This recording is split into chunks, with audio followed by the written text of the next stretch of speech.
Hi everyone, I'm Rory. I run the record label at Bitwax, and Bitwax is an NFT record label, specifically for dance music.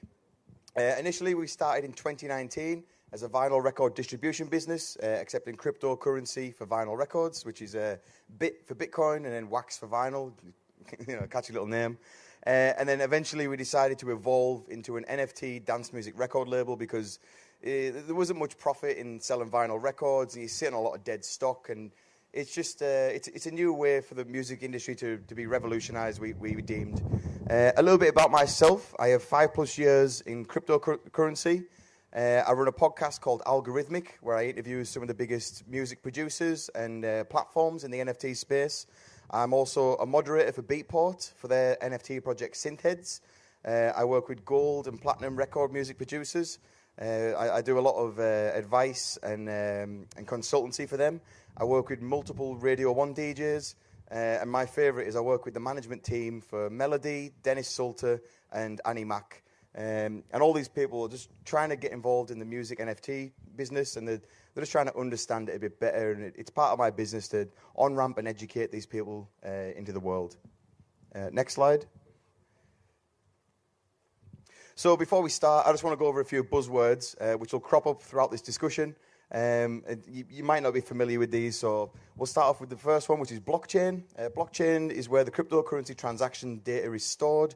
The blockchain, we don't need to go too heavy into this, but it's a decentralized network where it's just a ledger of every transaction that happens, and no one user owns that. It's controlled by many, many thousands of computers. Web3 is the new version of the internet. So the internet, as you're aware of, is Facebook, Google, Spotify. These are all Web2 platforms where one centralized server owns the data and controls this site. Web3 in this term is based upon Ethereum, which is a programmable blockchain. NFT stands for non-fungible token. Fungible is probably one of my favorite words. It's quite nice. It rolls off the tongue. And something that is fungible means that non-fungible means it's non-divisible. Fungibility is it's being able to divide it. And then finally, we've got wallet. This will come up a few times. And a wallet is where your cryptocurrency digital assets are stored upon the blockchain. So this is where you as the owner send and receive your NFTs, your cryptocurrency, and whatever else it may be. Next slide. So, what are NFTs? NFTs are digital collectibles. The NFT itself carries no inherent ownership rights, but the media can be bought and sold by the collector. A great way that I like to tell people about NFTs is to picture them as essentially a digital vinyl. So a vinyl record in its own right is a different form of music in a different media format. So it's a plastic circle of music, and the sleeve is a nice piece of artwork which pairs with it together. And the NFT itself is pretty much the same concept, but digitally.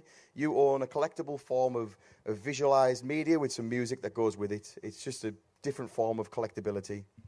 Next slide. So, an NFT is a new way to connect artists to fans directly. So every user on the network has ownership of your wallet, which we mentioned about earlier. So the musicians can sell and interact directly with their fans without the need to rely on third parties. This is incredible because it cuts out a lot of the processing of people in the middle taking fees out of the artist's pocket when there's sales and royalty splits involved.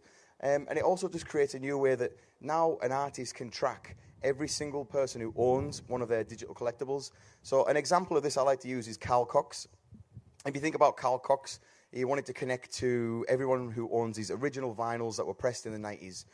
This could be possible. He could send out emails, he could put Facebook posts out on advertisements, and he could possibly find maybe 20% of the people who own his original vinyls, and then he could say, thank you for still holding these vinyls, thank you for purchasing these, and maybe send them a goodie bag. With NFTs, because it's all stored in a public blockchain and it's all a database of who owns what, we can just go directly into the blockchain, see who's purchased these NFTs back from the 90s, and just reward them directly with really zero to no hassle whatsoever. Next slide. So nowhere to hide. This is where it gets there's a little bit of a sour touch to this one, but it's also really great for the artists themselves. Because of the nature of blockchain being open source, anyone can read all transaction data. This leaves no opportunity for shady financial transactions and provides full accountability for all parties involved. So as an artist who signs music in the Web 2 world, you have to kind of trust and rely that your publisher and your record label is paying you the right amount of money you're owed for your music. Yeah, and again, the word trust is, as we're all well aware of, one. Well, I don't want to actually, I won't name any any Web 2 record labels, but there's a lot of shady financial doings that go on and a lot of money which doesn't get paid out to the artists. Whereas blockchain data, there's nowhere to hide. So we can see every wallet, every person who's transacted on the network, and we can see exactly where that money's going and how much percentage is paid to each person involved. So it's called trustlessly because we can just verify where the money is on the blockchain. Also, the shady part and a bit of the sad part of this nowhere to hide is now that everyone can see how much money you hold in your wallets, it does also pose a slight security risk. So somebody who may have just sold, let's say $1 million or $2 million worth of NFTs, and they live in a small local village town, and all their friends and family and people they don't want to know, they can verify their wallets on the blockchain, see that this person owns $2 million or holds over $2 million in NFTs, they know where they live. There's a potential security risk there. So we do have to bear that in mind when transacting on these networks. Next slide. So what everyone wants to know about is how to make money off these NFTs. So these are 4 earning potentials or different ways that they can enhance revenue for the artists in the NFT world. So musical NFTs have a greater earning potential for the artists. We'll start off with the unit price at the top right. So the unit price of an NFT is generally much higher than the unit price of an album, an EP, CD, or vinyl. The most expensive vinyl you'll probably buy on the primary market is maybe 30 quid, maybe £50 at most, and that's like a top of the range vinyl that would come with a box set. The average price of an NFT on Ethereum, I'd probably estimate, is around $100 to $150. So straight away, you're looking at a market where on initial sales alone, you're looking at a markup of potentially 10x, 5x from just a vinyl record release. Engagement. The NFT collectors are more engaged. This opens up a long-term subscription / fan club model as a revenue stream. We'll get into this in another slide where we talk about drawing in your true fans and collectors. But basically, once you pull these people into your fan club and your NFT world, you can then give them benefits in the future, which will make them more likely to come back and purchase your NFTs. But we will touch on that later. Smart contracts. This is the one which kind of got the ball rolling for most of the Web 2 world. And I'll be honest, the best way to describe a smart contract to someone who's not familiar with what it is, it's a piece of code or a few lines of coding that will automatically process payments. So this could eradicate an entire publishing side of a record label. So smart contracts enable royalties to be paid automatically. This cuts out the need for any middlemen to process sales and royalty splits. So we instantly, with a smart contract, we can cut out lawyers, publishers, A&R men, and people who have no right in taking money out of the musician's pocket. The smart contract does all for you with a few lines of code. And this isn't an earning potential. It doesn't earn them more money, but it cuts out other people taking money out of their pockets, so the artist is then given more revenue. And finally, this is probably one of the most incredible, I might say this a couple of times in the discussion, because NFTs are pretty insane, is royalties. A lot of people don't realize this, but NFTs have royalty fees encoded inside of them. Now, the NFT going rate for royalty fee is around about 10%. So I'll use Carl Cox as an example again. So his original vinyls from the 90s, they may have a secondary market value of, let's say, so he sold them originally for $10, and he gets 100% of the $10 on the primary first sale. But when they go to the secondary market and they start selling on Discogs and in private collections, these may be worth $1,000 or maybe more. But Carl Cox doesn't see a penny of this money, and the same for any artist who's selling vinyl records. With NFTs, there's a 10% royalty fee encoded inside of every single one of them. So the artist now can almost create a passive income off the secondary market of their sales. So Carl Cox, for the last 30 years, potentially could have missed out on, hundreds of thousands of dollars worth of secondary sales of his vinyl records, whereas now all this can be captured in the NFT automatically through a few lines of code. Next slide. Oh yeah, one more thing as well I want to touch on with the last slide. It's not an earning potential, but it's just something to bear in mind, is that NFTs, quite often, it's not uncommon for an NFT to 10x, 20x, 30x, or 100x in value on the secondary market. So you may have purchased it for $100. As the artist grows on the secondary market, it could be worth thousands. I have an example of that later on with a vinyl record I own, which we'll get to that in a minute. It's pretty wild, to be honest. So I touched on this earlier about the 100 true fans. I've picked Lee Jin's example of this, which is 100 true fans, but the original document, I can't remember the author's name, but The original one was 1,000 true fans. If you can find 1,000 true fans who will pay you $100 a year, you can support yourself on a $100,000 income. Legion does it a bit differently, and this model fits better for NFTs. You look for 100 true fans paying you $1,000 a year, and as an artist, you can support yourself with $100,000. So one thing I want to describe with this pyramid, and a lot of people like to call cryptocurrency a Ponzi scheme, and it's quite funny that I use a pyramid in this, but trust me, it's not a Ponzi scheme, and probably by me saying it's a Ponzi scheme probably doesn't help calm your nerves, but we'll stick with the pyramid model for now because visually it works pretty well.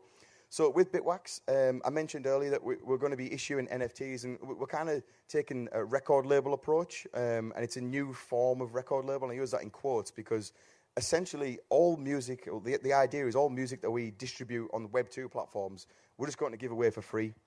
So we're going to make this free audience box at the bottom as wide and as large as possible. So on Bandcamp, on Spotify and SoundCloud, maybe even Beatport, Apple Music, anywhere where you would purchase music from, we're just going to distribute and give it away for free. Like a fisherman, we're going to cast our net as far and as wide as possible so we can try and find these 100 true, hardcore fans who are willing to devote their money, time and effort into purchasing your NFTs. So this top triangle should be a lot smaller. So the idea is, and another thing as well, is that people what aren't doing is on the illegal downloading sites such as Muspr, SoulSeek, BitTorrent, ZippyShare, all these illegal downloading sites where your music will end up illegally pirated, illegally streamed and redistributed without your permission. We're going to establish our record label there as well because, again, it's a new way of earning money through the NFT. So, why don't we just fucking throw it away everywhere for free anyways? So that's the ethos and idea of our business plan. And then obviously at the top, you encapsulate that with your subscriber and how high value purchaser. One thing you can do with the NFT as well, which we'll touch on later on, is utility. So the idea of the subscription model in this sense is that when the initial people who purchase your NFTs, when they then come to your next round of NFTs that you're up for sale, you could issue them for like a discounted rate for like 60% off, 80% off, or maybe even free. So you can build an almost subscription model where, say, look, if you've purchased any of my older NFTs, my next release of NFTs, you can then have a 60%, 50% discount. So these people who are already committed to being a part of what you're doing are far more likely to purchase again because you're giving them heavy discounts on your next round of NFTs. Next slide. Next slide. Cheers. Thanks. So scarcity. This one's a pretty easy concept to understand because we all understand this from the the vinyl record world. But such as a vinyl record being scarce, NFTs can also be of small collections, given its scarcity. So a lot of people, assume an NFT can only be one, but you can issue one of ones, which is like a vinyl record where you have test pressings of one, or a vinyl record issue run of 10, maybe 300. The same could be done with NFTs of the same visuals and the same audio. You could issue 10 of them, you could issue 300 or a million. There's no limits or no boundaries with that. And again, just like scarcity, it gives it value. Next slide. So the marketplace. We're not going to go too heavy into statistics today, but I will recommend everyone to check out where this slideshow, where this data came from. They're called Water and Music. They're based like a DAO, which is like a research group of people, and they just collect as much data as they can from the NFT marketplace and just the NFT industry as a whole. And some of the research they put out is incredible. This piece that I'm highlighting on today is 2021 total sales by artists. I just want to touch on this. So major label artists certainly drove a lot of attention to the market. The appeal of no middlemen, along with direct access to artist communities, drove a lot of activity to NFTs for independent musicians. So as you can see by this pie chart, 64% of the initial sale volume of musical NFTs last year alone was to the indie and unsigned artists. So these are people without a record label, without a publishing and promo team behind them, just your average Joe Blogs, one of your mates or their friends, just issuing their music as NFTs. And that encapsulated 64% of the market, whereas the major label artists, Dua Lipa, let's say Justin Bieber, Drake, Snoop Dogg. Let's use Snoop Dogg as an example. So he issued multiple NFT releases last year with quantities of 1,000 or more. Now, that's a major label artist, and they're issuing large-scale drops with many, many NFTs. Bear in mind here, the indie and unsigned artists, they may be only putting out maybe 5 to maybe 30 NFTs. So they're issuing less NFTs, but they're still encapsulating more of the market. Now, this to me shows how heavily favoured towards the indie and unsigned artists this is, and people don't realise. And I actually imagine over time, this pink section will actually get smaller and smaller as people care less and less about the majors, and they'll really want to support the indie, unsigned, and just the, just your local guys. This market is rife and ready for these people to really encapsulate and create a form of revenue for themselves without having to rely on a record label or publisher and all the scary people of the Web 2 world. Next slide. So the low barrier to entry, and I think I should put medium barrier to entry because it isn't low, but there is still some barriers. The low barrier to entry into the music NFT scene are a great opportunity for new musicians. With NFT and music being self-released, there's no boxes to fit into for genres and no label to please either. So your classical musicians, your generative musical artists who make soundscapes or cinematic screens, all these kind of musical pieces are heavily purchased and adopted and accepted in this marketplace. And when I mentioned low barriers to entry, like I say, it's like a medium barrier to entry. So you still have to understand, what blockchains are, wallet security, how to purchase cryptocurrency, how to transact on the network.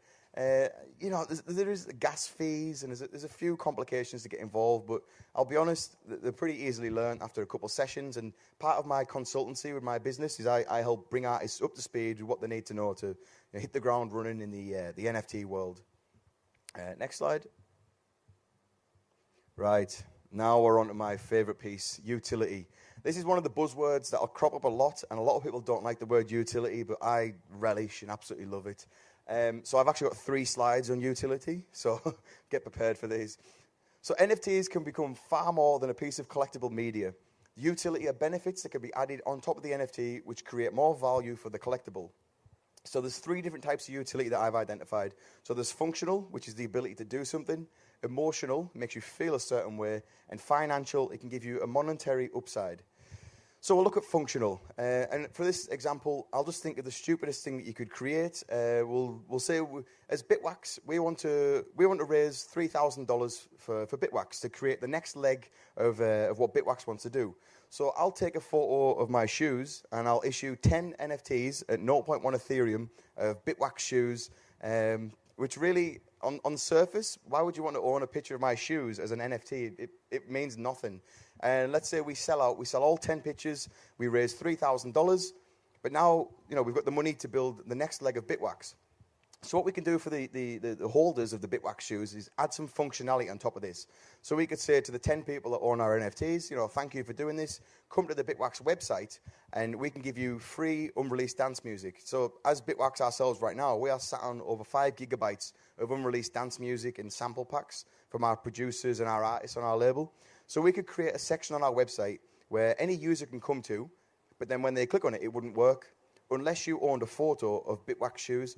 And when you click on that, it would be what's called an NFT token gate. So it would verify that you own the picture of Bitwax shoes as an NFT. The token gate would drop, and behind that, there would be unreleased dance music, sample packs, just anything digital media that an artist can give you that gives you benefit. Functionality as well also applies to IRL events, so real-world events. We could put on Bitwax events in Glasgow, Edinburgh, Ibiza, San Francisco, where it's only accessible to the NFT holders, which gives it some functionality beyond just a picture of some shoes. Emotional. Now, you, as a holder of the Bitwax shoes, you then enter a sort of community of 10 people, or almost a cult, where you're like, yeah, are you a Bitwax shoe guy? Yeah, I'm a Bitwax shoe guy. And then, it creates this emotional bond in this community, which is very strong in the NFT cryptocurrency space.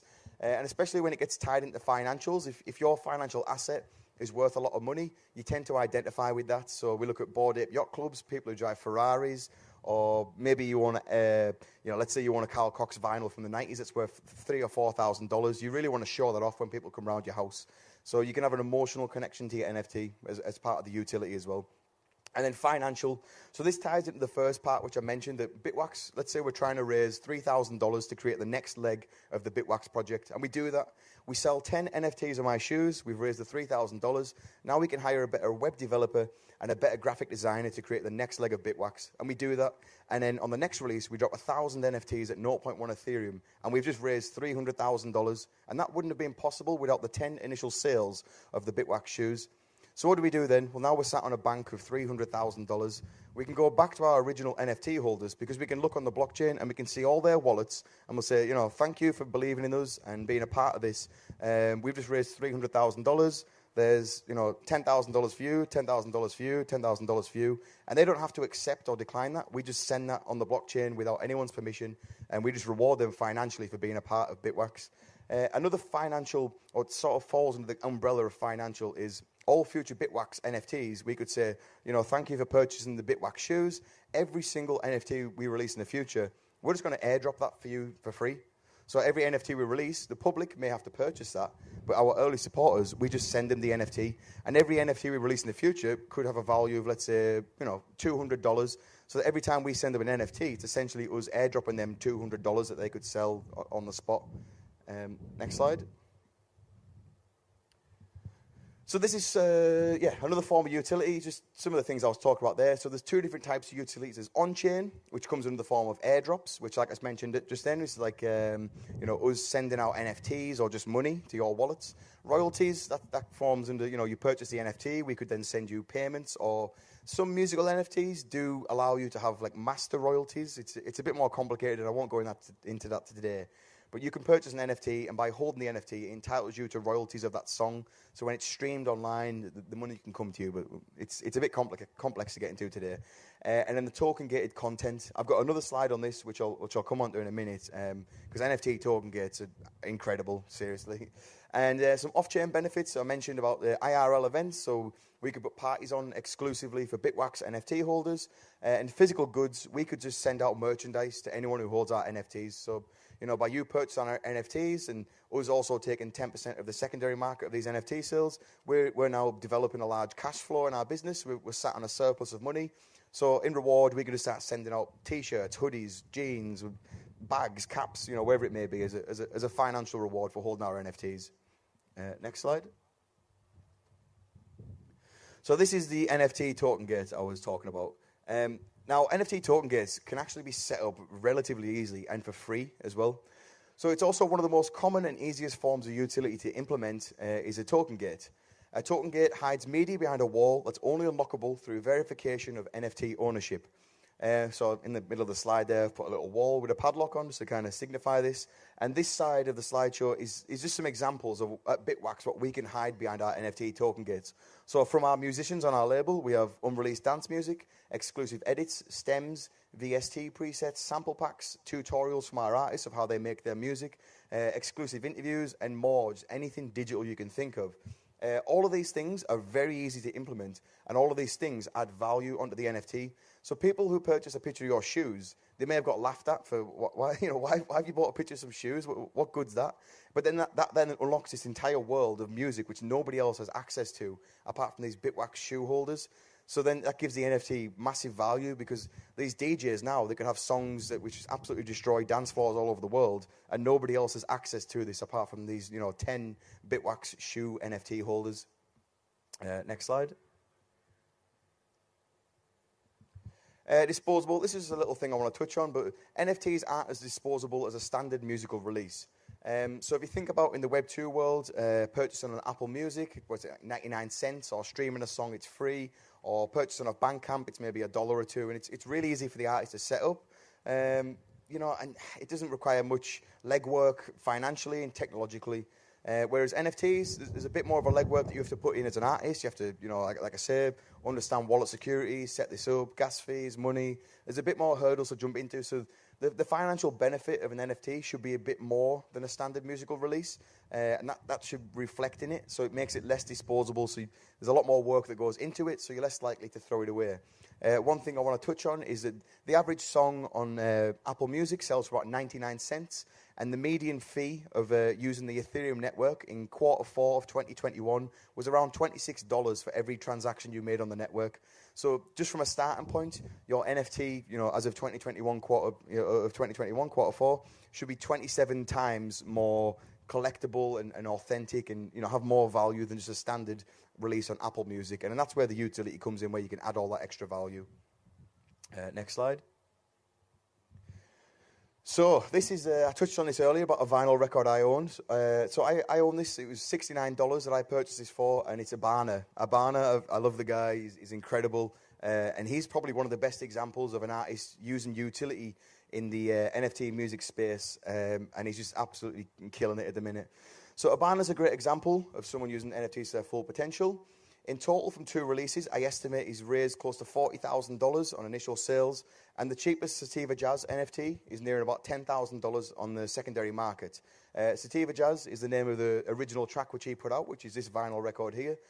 So if you wanted to purchase this on the secondary market now, it's around $10,000. So I purchased the NFT. I thought it was a nice track. I liked the guy. We talked a bit on WhatsApp, and that was it. I got the NFT.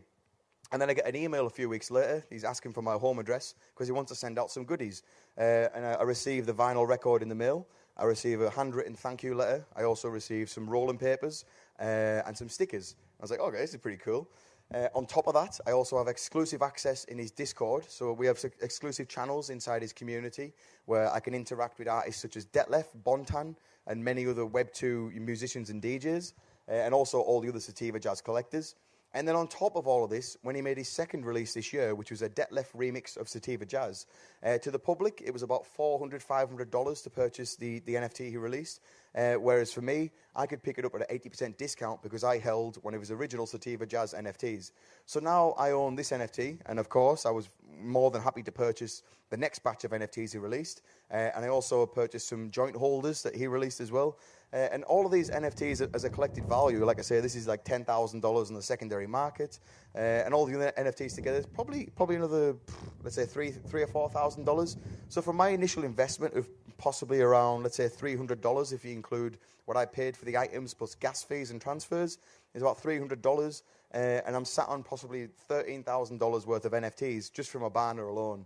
And I know it's not all about money, and it is a bit sad that we have to keep, highlighting, $40,000, $10,000, $13,000. But at the end of the day, musicians should have exposure to this marketplace because it can create financial freedom for themselves to just go and create music and not have to worry about paying the bills or what's coming next. And I think as an artist, it's a generally smart move to have your music listed as an NFT with the potential that it could be worth $40,000. What's the downside risk? You put your music up as an NFT and it doesn't sell. You put your music up as an NFT and it does sell, and it could be worth $40,000 in years to come. I think it's a no-brainer, to be honest. Next slide. So, conclusion. Why does this all have to be built in Web3 on these fancy new blockchains with all this complexity, with gas fees and NFTs and wallets? Why does it have to be like that? And the answer is it doesn't. We can actually implement all of this in the current world on Web2. So this can all be done. Let's use Patreon, for example. So my good friend Hallie Donto is in the crowd today. Let's say he sets up a Patreon in the Web2 world, and we donate $5 a month to his Patreon, and we get exclusive, Hallie Donto artwork. We get, let's say he releases some music, we get exclusive Hallie Donto music, and then he also could send out some, exclusive interviews he might have done, and maybe some merchandise as well, because we're paying $5 a month for his Patreon.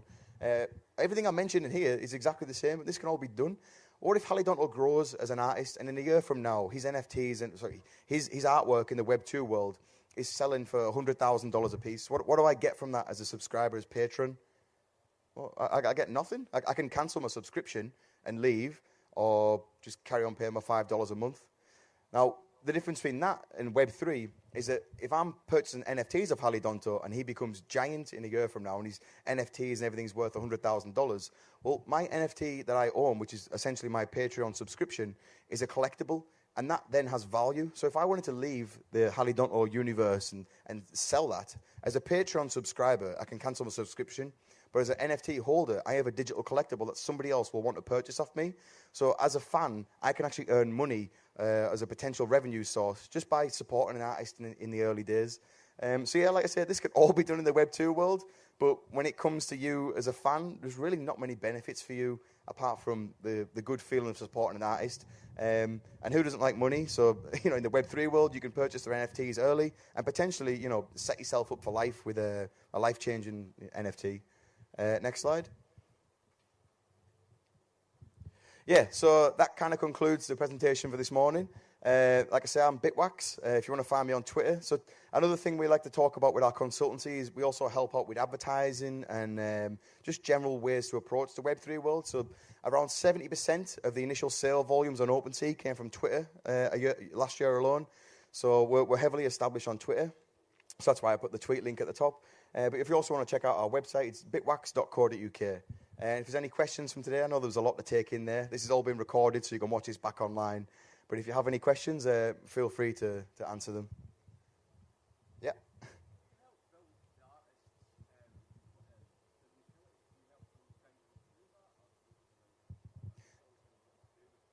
Yeah, so the question there, if anyone didn't hear that, is do we help build the artist's utility? Yes, we do. Yesterday and the day before, like I say, I was in a meeting with Melody and like his management, and they were just kept trying to understand what they can do, because Melody himself, he's almost like a graffiti / like fine artist, and he wants to release his NFTs, and he's not quite sure what utility is. So we just sat down. We've had about 2 hours of meetings with all these people together, and we just talked through the different ways that he can issue the NFTs and how he can add utility, and how we can implement that into his website, different tools and resources he can use to make the utility as seamless as possible. So yeah, we'll happily sit down with an artist and talk them through the whole process and help them set up utilities and what's best to do and what's best to avoid. Because the cryptocurrency world, it's like shark-infested water. You can get eaten up and chewed up by scammers, and it's so easy. And one thing I do want to touch on there as well with the artist, there are several artists that we have worked with in the past. Like I say, I don't charge for my consultancy at the minute. I just want to get as many people in this industry as possible, because I feel that we're that early into the industry that it needs to be set up properly. So I don't mind doing this for free and taking my spare time out of my days, and it's very busy days at the minute, to help people do this. But there have been several artists that I've worked with where I'll spend an hour or 2 hours talking through the processes of setting up wallets, utility, and et cetera, et cetera, et cetera.